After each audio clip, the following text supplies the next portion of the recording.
40% of Americans are on an antidepressant. You know how we define depression in this country? We define it as an inadequate supply of the neurotransmitter serotonin. If your serotonin levels are low, you are by definition depressed. So you wouldn't think the cure would be to raise serotonin levels, would you? Well, that's not what the establishment does. Instead, we put people who are depressed on an SSRI, serotonin reuptake inhibitor.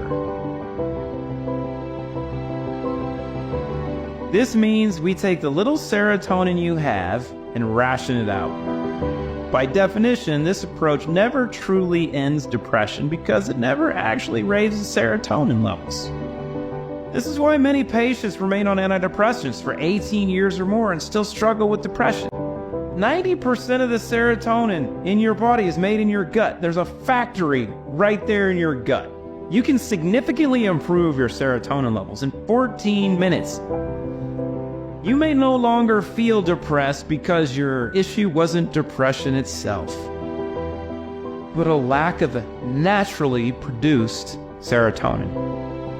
As soon as we address that gene mutation, serotonin levels skyrocket and depression takes a backseat. This is where Zero In comes in. By targeting the root cause of low serotonin, Zero In can help reactivate the production of serotonin, elevate its levels, and provide a long-lasting solution to depression. That's real power. You don't just want to feel good. You want to crush life. You want to create greatness.